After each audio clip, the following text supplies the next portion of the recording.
When we talk about the state, the big, scary, all-seeing government, we usually think of the 20th century. Right, yeah. You think of George Orwell, the KGB, that kind of thing. Exactly. The NSA, files on citizens, secret police, bureaucracy, just run completely amok. The idea of the panopticon. Yeah. The all-seeing eye of the government. Yes.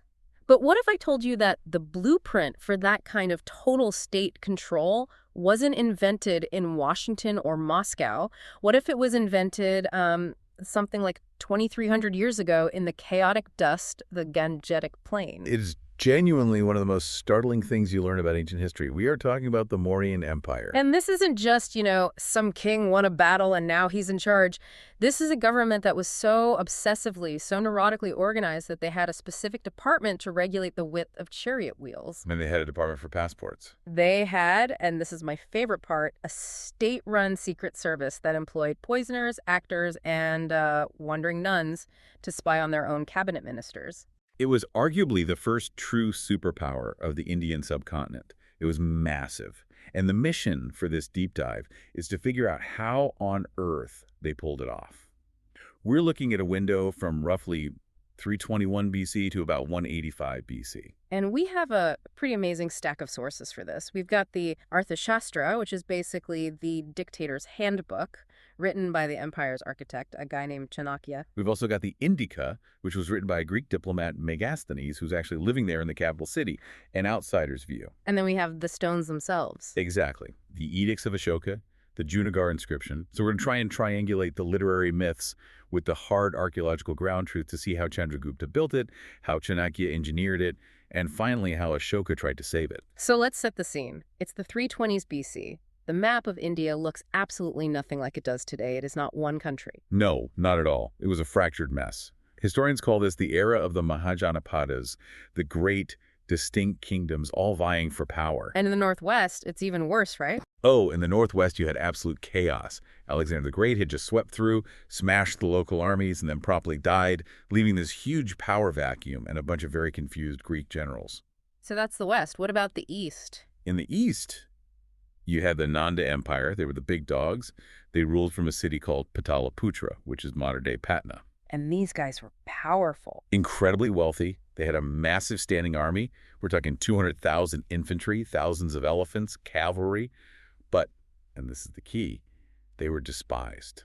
The sources are pretty consistent on this, aren't they? The Nanda king, a man named Dhanananda, was seen as a hoarder. Greed, lowborn, arrogant, all the texts agree on that, which, creates the perfect environment for a coup. And this is where our two protagonists enter the story. The muscle, Chandragupta Maurya, and the brain, Chanakya, who is also known as Kautilya or Vishnugupta. Right. And you really have to spend a minute on Chanakya because in the Indian imagination, he is this larger-than-life figure. He's like Machiavelli meets Merlin. He's Merlin.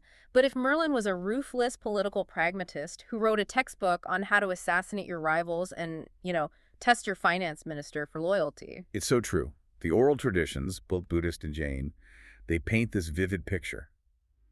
The story goes that Chanakya was a Brahmin, a scholar, who went to the Nanda court, maybe to ask for a donation or to offer his services. And the king just insults him. Publicly, humiliates him, maybe even kicks him, and throws him out. Chanakya was so enraged that he untied his shika, his top knot of hair, and he swore this incredible vow. What was the vow? He said he wouldn't tie his hair back up until he had uprooted the entire Nanda dynasty root and branch. It's a great revenge story. It's personal. But practically speaking, how does a random Brahmin and a young, pretty much unknown warrior take down an empire with 200,000 soldiers? They didn't have an army. They had no treasury. So where do you even start? Well, this is where the Madhurashasa, which is a play written much later in the Gupta period, gives us the drama. But the Buddhist texts give us the actual tactics. And at first they failed. They tried to attack the center of power, Pataliputra, directly. Yeah. Right. They went for the head of the snake immediately, and the Nanda army just completely wiped them out, crushed them. So they go on the run. And there's this famous anecdote, it's likely apocryphal, but it's very instructive on their change in strategy. Chandragupta is hiding out in a village, and he overhears a mother scolding her child. I love this story. The kid tried to eat a hot piece of flatbread, a chapati, by sticking his finger right in the center, and he got burned. Of course. It's the hottest part. And the mother says, "You are behaving just like Chandragupta. You don't attack the hot center. You eat from the edges first, where it's cooler. It's such a simple, perfect metaphor for military strategy. It is. Don't attack the capital, attack the frontiers. Nibble at the edges. So that's what they do. They go to the Punjab region, the northwest. Exactly. Remember, this area was completely unstable because of the Greek withdrawal after Alexander's death. It was full of mercenaries, bandits, and tribal militias who were suddenly out of work. And Chandragupta recruits them. He builds this ragtag army on the periphery. It's a brilliant move. He starts squeezing the Nanda Empire from the outside in. A slow strangulation. A very slow strangulation. And by 321 BC, they had gathered enough momentum, enough local support, to finally march on Pataliputra, kill Dhanananda, and seize the throne. And Chandragupta Maurya becomes the first Mauryan emperor. But the job's not done. No. So he has the crown. But the war wasn't over. Because while he's consolidating power in the east, a new threat is looming in the west. Alexander the Great is dead, but his generals are fighting over the carcass of his empire. And one of them, Seleucus Nicator, is looking eastward. Right. He was Alexander's top infantry commander, and he managed to secure control over the eastern part of the empire. So Syria, Persia, and all the way up to the border of India. So around 305 BC, Seleucus decides he wants to finish what Alexander started. He crosses the Indus River. This is the heavyweight title fight of the ancient world. You have the Greek phalanx, this disciplined wall of spears, versus the Indian army with its war elephants. And we don't have the play-by-play of the battle, do we? But we know the outcome. We do. And it wasn't even close. Chandragupta just dominated him, blew him out of the water. It must have been a profound shock for the Greeks. I mean, they were used to steamrolling everyone they came across. The Mauryan army was a whole different beast. But the peace treaty that they signed afterwards is what's really interesting. It tells us the sheer scale of the victory. What did Chandragupta get? Seleucus had to cede a massive amount of territory. We're talking Area, which is Herat today, Arachosia, which is Kandahar, Gedrosia and Baluchistan, and the Peloponnesidae around Kabul. He's basically getting all of modern-day Afghanistan and parts of Pakistan. He pushed the border of India all the way to the Hindu Kush Mountains. That is a strategic masterpiece. It created a natural, defensible barrier against future invasions from the northwest. That one victory probably saved India centuries of trouble. For the next several hundred years, India was relatively safe from that direction because the Mauryans held the high ground. And in return, Chandragupta gave Seleucus, what was it, 500 war elephants. 500, yes. Which sounds like a lot, but you have to remember the Mauryas had thousands. It was a diplomatic gift. It was a gesture. And those elephants actually helped Seleucus win a major battle, the Battle of Ipsus, back in the west. So it was a win-win. Both sides got what they wanted. Peace was secured. But part of this deal was a diplomatic exchange. Seleucus sends an ambassador, a man named Megasthenes, to live in the Mauryan court at Pataliputra. And this is just gold for us as historians. Yeah. Because Megasthenes wrote a book called the Indica. No, we have to be careful with it, right? The original text is lost. It is, yes. We only have quotes and summaries from later Greek writers like Arrian and Strabo, so you have to take it with a grain of salt. But it gives us this incredible outsider's gaze on the empire. So what stood out to a Greek guy living in ancient India? What shocked him? Two things, really. First, and this one is famous, was the apparent absence of slavery. He wrote, and I'm paraphrasing, "All Indians are free and not one of them is a slave." But we know for a fact that's not true. The Arthashastra, Chanakya's own book, has whole chapters on laws regarding slaves. Correct. So what's going on here? It's a classic case of cross-cultural misunderstanding. He's using his own framework. Exactly. Megasthenes was Greek. In the Hellenistic world, slavery was chattel slavery. A slave was property, like livestock. You had zero rights. Your master could kill you with no legal consequence. And in India, it was different. It was very different. The Dasa Karmakara, the servants and slaves, had legal protections. They could own property, they couldn't be beaten without cause, and they could actually buy their own freedom. So to Megasthenes' eyes, they just looked like low-wage workers, not slaves in the brutal Greek sense of the word. Precisely. It's a fascinating distinction. It tells us a lot about the relative humanity of the Mauryan labor system compared to the one he came from. Okay, so slavery was one thing. What else did he notice? He tried to categorize society, he saw what was going on, and he listed 7 castes or classes. 7, not 4. 7. He listed philosophers, farmers, herdsmen, artisans, soldiers, overseers, and counselors. Which is completely wrong according to the traditional Indian system of the four Varnas, Brahmins, Kshatriyas, Vaishyas, Shudras. It is, because Megasthenes wasn't looking at ritual status or birthright. He was looking at profession. He saw people farming and he said, okay, that's the farmer caste. He saw people herding cattle and said, that's the herdsman caste. He was being a sociologist, not a theologian. A very early one, yes. Mm. But he noted something absolutely crucial about the farmers. He said they were exempt from war. He claims he saw battles raging nearby, while just a few miles away, farmers were plowing their fields in total peace. That sounds almost too good to be true. Like, excuse me, could you please not mind the war? We're just trying to get the harvest in. It was almost certainly state policy. Think about it.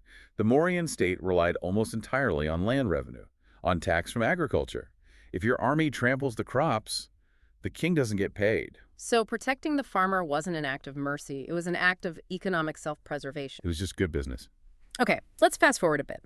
Chandragupta spends decades fighting, conquering, and organizing. He creates this absolutely massive empire, stretching from Bengal all the way to Afghanistan, and then the story takes a wild turn. The Great Renunciation. It's an incredible end. Around 297 BC, according to Jain tradition, a terrible famine hit the empire. It was supposed to have lasted 12 years. And Chandragupta, what? He feels responsible? Perhaps. Maybe he felt he'd lost the mandate of heaven, or maybe he was simply disillusioned with all the power and bloodshed. Whatever the reason, he decided to abdicate the throne. He just gives it up. He gives the throne to his son, Bindusara, and he leaves Pataliputra. Where does he go? He joins a group of Jain monks led by a teacher named Bhadrabahu, and they travel south, all the way to a place called Sarvanabelagola in modern Karnataka. I mean, you have to imagine that visual. The emperor who defeated the successors of Alexander the Great, walking barefoot, begging for his food, heading into the deep south with a bunch of monks. And his death was the ultimate act of will. He performed Salakana, which is also called Sandhara. What is that? It's a Jain religious vow where you gradually reduce your intake of food and water until you starve to death. It's a deliberate choice. Yes. It's not considered suicide in the Jain faith. It's seen as the final, ultimate purging of all your karma before you die. It's such a stark contrast to how most emperors die, usually poisoned by a rival or, in a golden bed. He died in a cave, hungry and silent. It sets a very specific tone for the dynasty, doesn't it? This deep tension between absolute worldly power and absolute spiritual renunciation. We're going to see that exact same tension play out with his grandson, Ashoka. But before we get to Ashoka, we have to talk about the machine Chandragupta left behind, because he didn't just leave a map of conquered lands. He left a manual, the Arthashastra. The Science of Material Gain, Kautilya's masterpiece. This book is wild. I was reading through the source notes for this, and the level of detail is just, it's neurotic. Neurotic is a very fair word. Kautilya visualized the state as this delicate, complex machine that was constantly on the verge of breaking. And his solution to everything was centralization. Absolute control from the center. The Saptinga theory. Yes, the 7 limbs. He defined the state not just as the king, but its 7 essential components. The king, Svaman, the ministers, Amatya, the territory or countryside, Janapada, the fort, Durga, the treasury, Kosha, the army, Danda, and your ally, Mitra. It's a systems approach to government. If your treasury limb is gangrenous, the entire body of the state will die. Exactly. And to keep that body healthy, you need a massive bureaucracy. A nervous system. The Mauryan civil service was enormous. We call the top officials the Tirthas, and there were 18 distinct high ministries. And we know, astonishingly, how much they got paid. We do. The Arthashastra lays it all out. The Mantran, who was the chief minister, the Purohita, or chief priest, and the Senapati, the commander-in-chief, were each paid 48,000 panas per year. Okay, help us visualize that. What is 48,000 panas? How much is that? Well, the best way to understand it is to look at the bottom of the ladder. A common soldier or a low-level clerk in an office earned about 60 panas a year.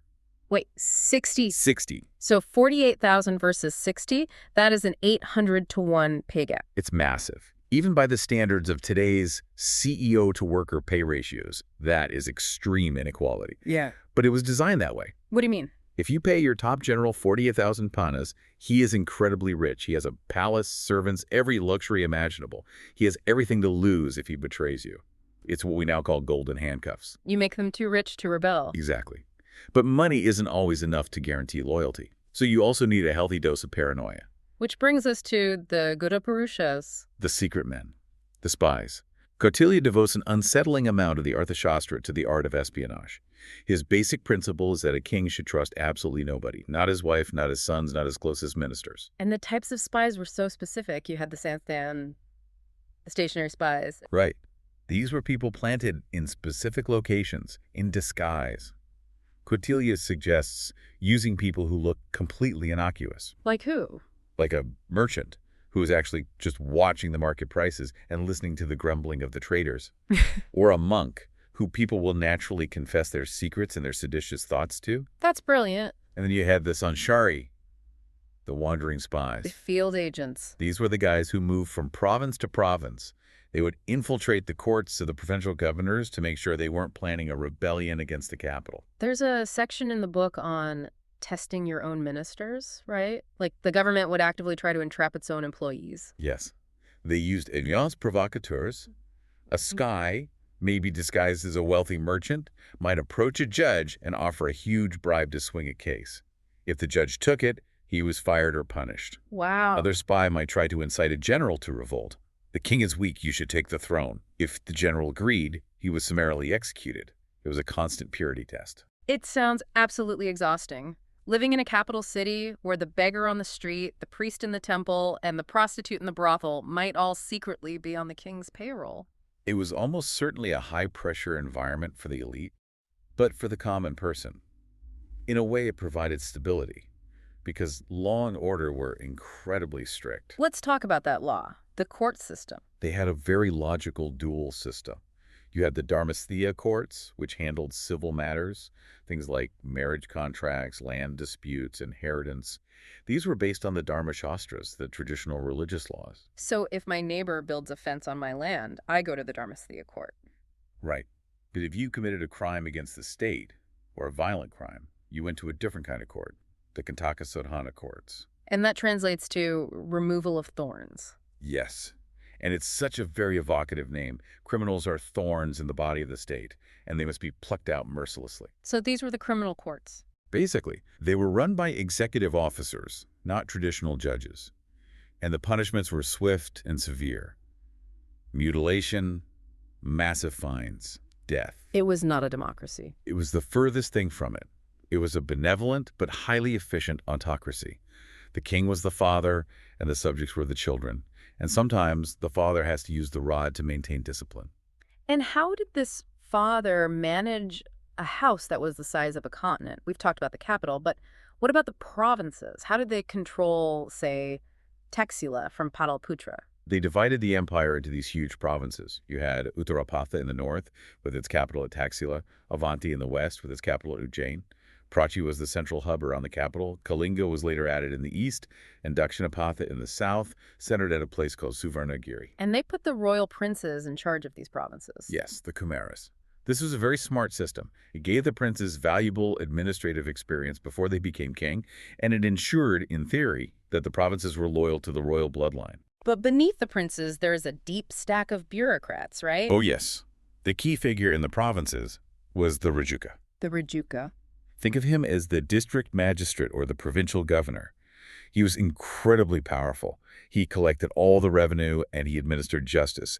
He was the face of the emperor in that district. And below him? Below him, you had the Yuktas, who were the clerks and record keepers.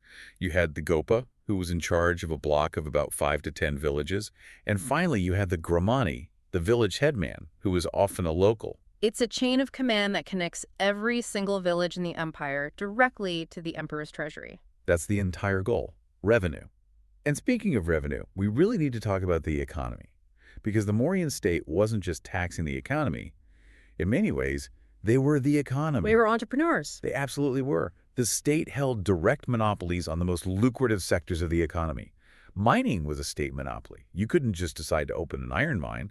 The state owned it and operated it. What else? Salt, the sale of liquor, the manufacture of arms, all state-controlled industries. So if I wanted to buy a sword, I'm buying it from a government factory. Most likely, yes. Yeah. And of course, the biggest source of income by far was agriculture. But again, the state didn't just sit back and tax the harvest. They actively built the infrastructure to make the harvest bigger.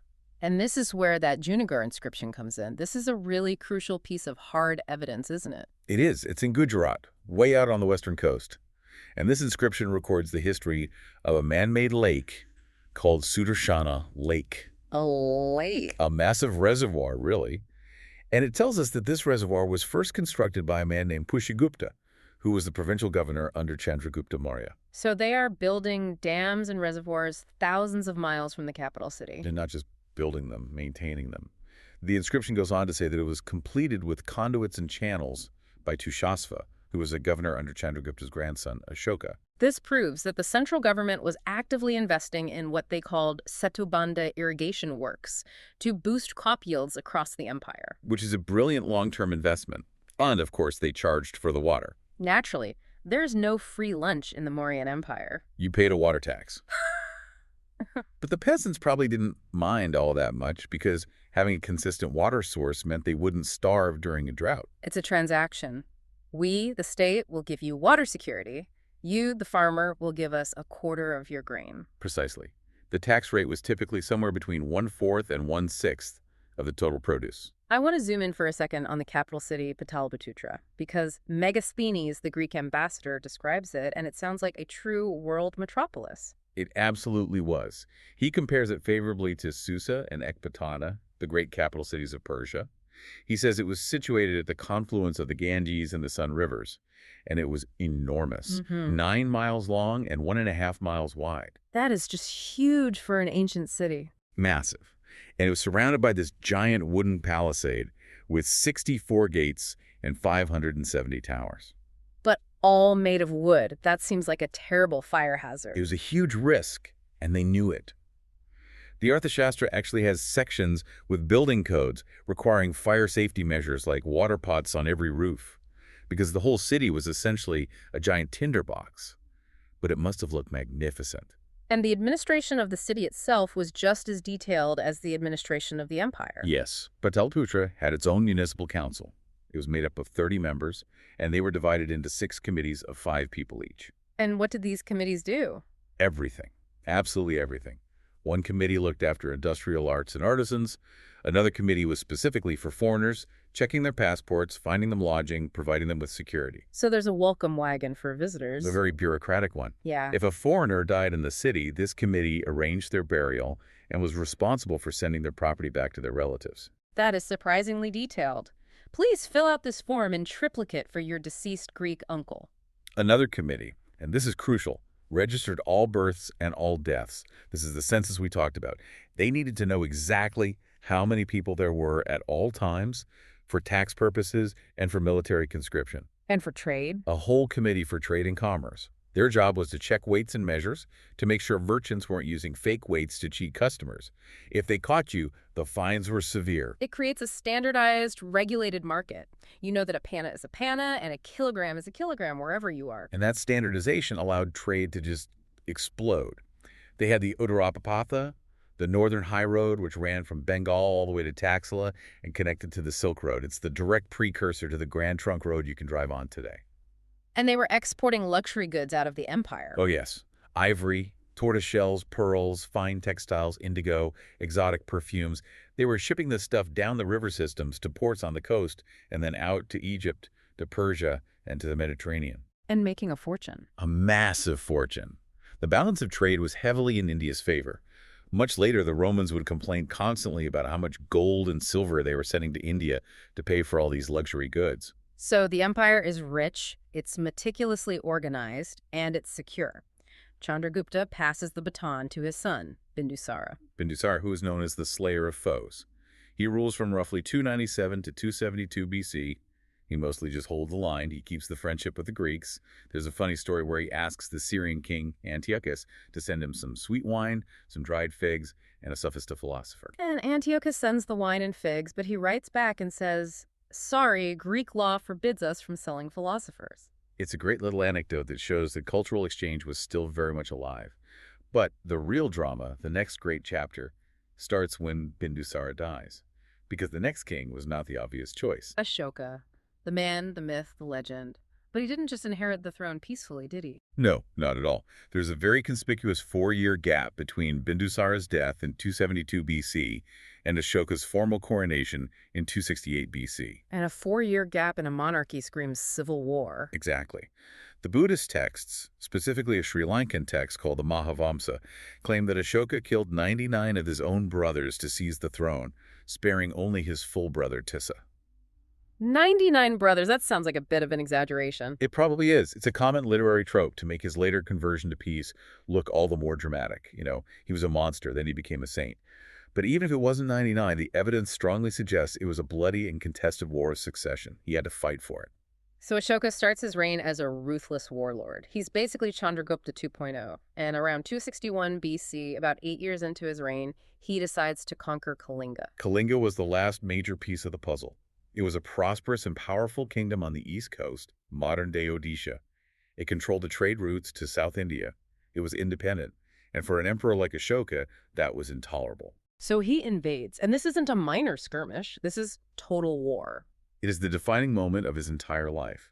And unlike most ancient battles where the king just brags about his glorious victory, Ashoka gives us the body count in a way that implies genuine horror. This is from Rock Edict 13. Yes, he has it carved into stone for everyone to see.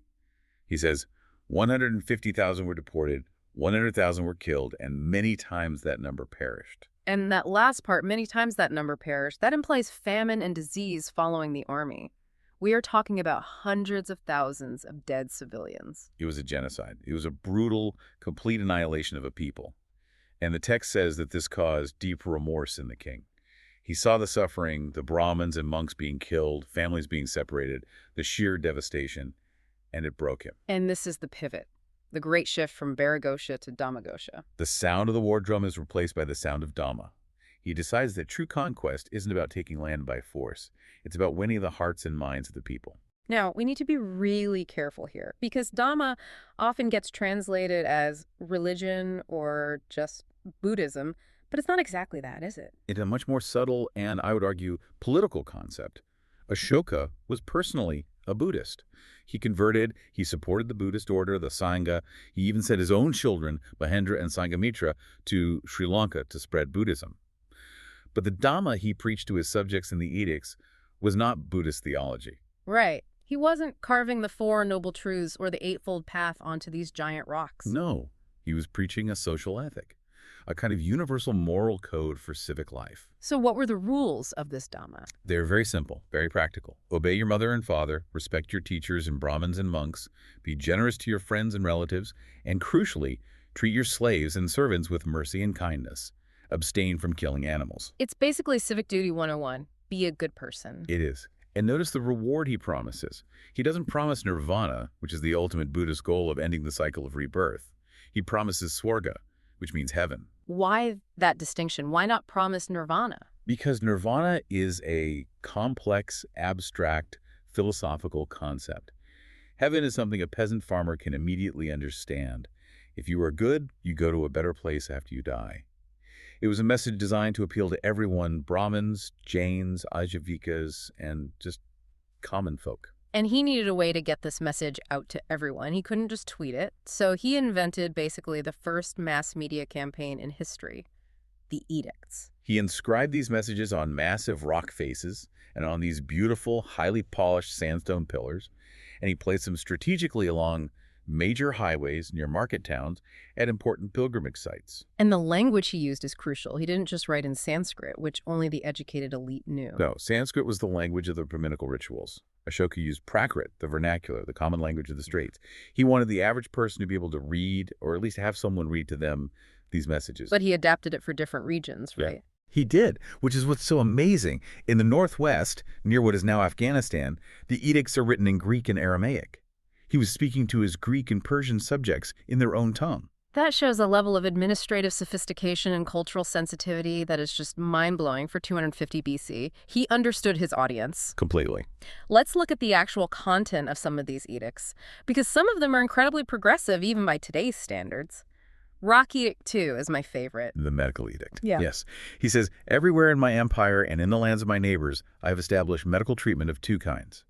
Medical treatment for humans and medical treatment for animals. State-run healthcare for people and for pets in 250 BC. It appears so.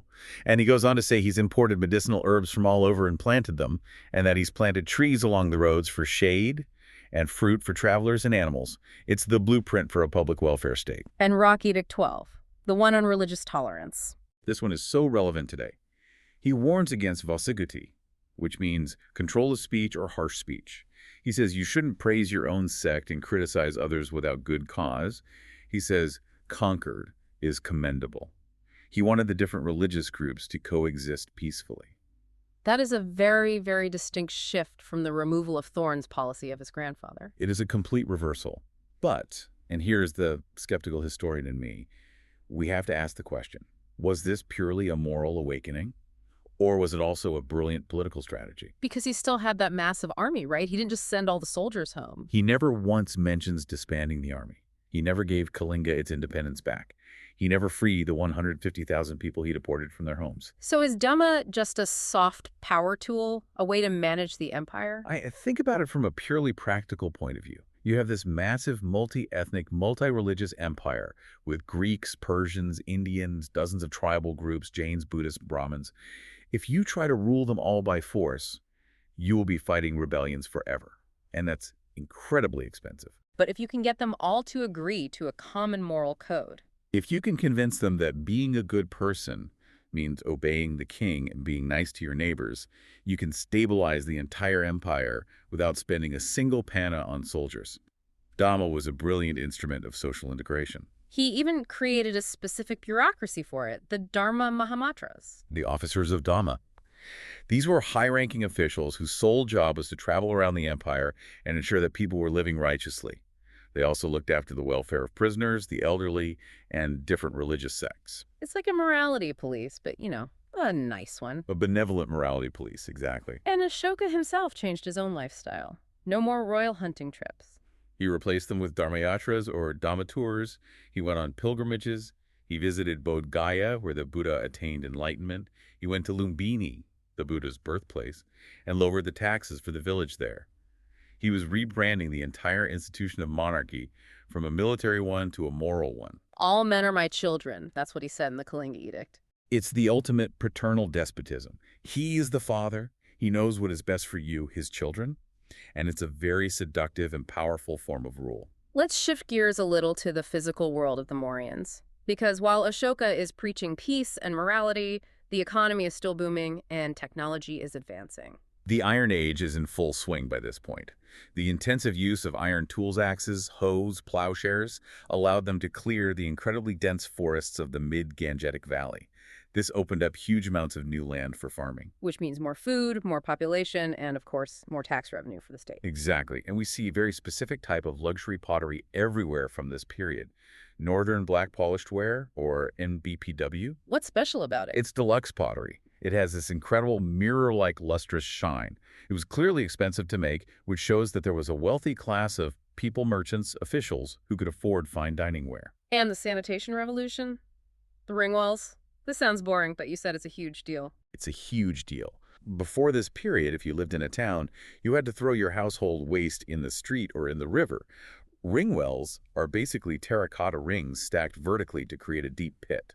They allowed for soak pits, a kind of primitive underground sewage management. Which means cities could be much denser and cleaner. And it allowed settlements to move away from the immediate riverbanks for the first time, because they now had a way to manage both water supply and waste disposal. And then there is the art, the great stone pillars of Ashoka. This is really the beginning of monumental stone architecture in India.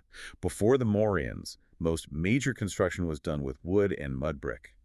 Ashoka brings in stone in a big way. And the Mauryan polish on these pillars is still a mystery, right? It is. These pillars are made of sandstone, but they are polished so smooth and so perfectly that they look like they're made of glass or metal. We still aren't 100% sure how their artisans achieved that incredible finish. And the sculptures on top of the pillars, the lion capital at Sarnath. The 4 lions standing back to back, facing the 4 cardinal directions. It's a masterpiece of realism and symbolism. It represents the power of Ashoka's Dhamma spreading in all 4 directions across the world. And today, it's the official national emblem of the Indian Republic. It is. It's on every coin and every rupee note today. It's amazing that a symbol of state power from 250 BC is still so relevant. It really speaks to the enduring legacy of Ashoka and his vision. But like all great empires, it had to end. Ashoka dies in 231 BC, and the decline is shockingly rapid. By 185 BC, less than 50 years later, the Mauryan Empire is history. What went wrong? It's the classic question: how does a superpower just collapse in less than 2 generations? And there are a few competing theories. Okay, let's run through them. Theory 1, the Brahmin backlash. Some early historians, like H.P. Shastri, argued that the Brahmin priestly class was angry. Ashoka banned animal sacrifice. That was a key ritual for Brahmins and a major source of their income. He also introduced equality before the law, right? You have Ahara Samata. Yes, which undermined the Brahmins' traditional legal privileges. So the theory is they became hostile to the dynasty and withdrew their support, making the empire unstable. So they might have engineered the decline from within. That's the theory. Though other historians argued that Ashoka still commands respect for Brahmins in his edicts, so it might not have been quite that severe. Okay, what's theory 2? The money ran out. The financial crisis theory, most famously proposed by D.D. Kosambi.